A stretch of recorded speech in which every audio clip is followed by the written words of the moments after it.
When I am not good at something, I often say, that's not my spiritual gift.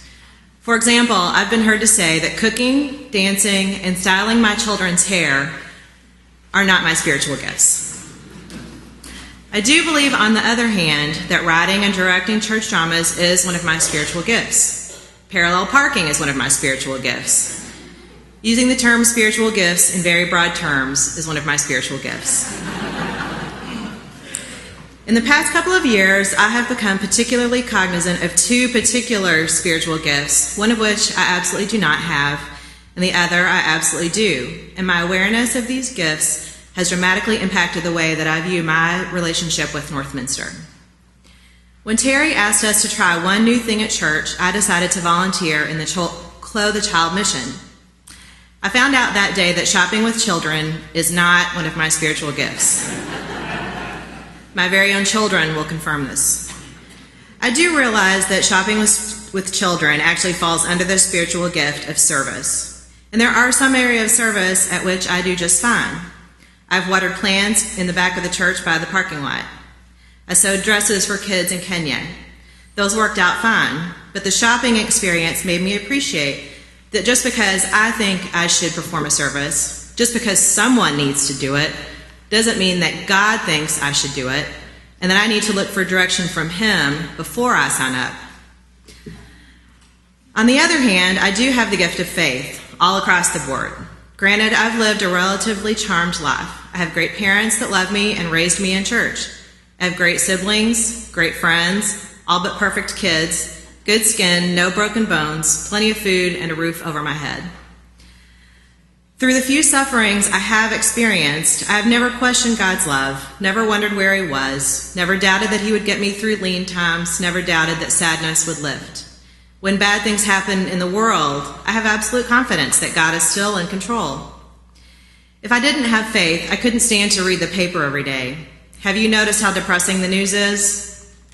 For example, in last week's Sunday Star, Matt Tully wrote an article about a day in the life of an IPD officer. Here's just a quick excerpt. The city's vast social challenges were exemplified during Mason's shift by people such as the 58-year-old diabetic alcoholic veteran in a wheelchair who was evicted from a filthy rental because he had no money. The 17-year-old boy arrested for violating house arrest and already facing a felony armed robbery charge. The senior citizen who said selling her home had become impossible because of all the crime. The many residents who suffered the trauma of a break-in, and the many children living in squalor.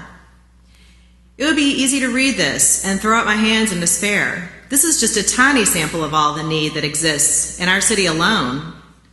What can I do about these overwhelming problems? Where would I even start?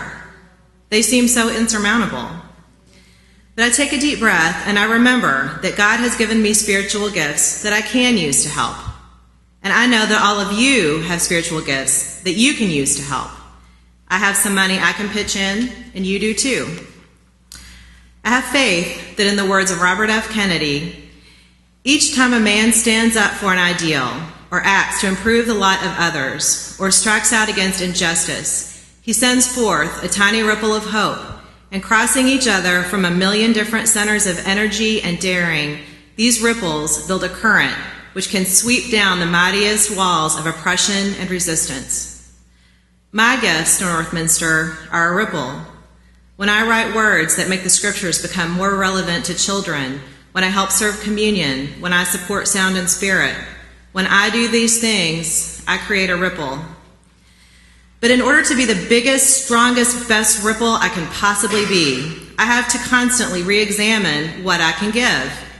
It's easy to operate on autopilot and just keep doing what works, what I enjoy, what I'm good at. To just keep writing the same check for the same amount every month. But I know that God expects more of me. In light of all that God has given me, I have to look at what others need, not what it's easy for me to do. I can always give more, but will I? Can you give more? Will you? When we all together support Northminster with our varying spiritual gifts and financial gifts, we are a current. Some of us buy clothes for needy kids. Some of you take them shopping. Some of us pitch in to pay for the church bus outside. Some of us use it to drive people where they need to go. Some of us buy food. Some of us take it to the hungry.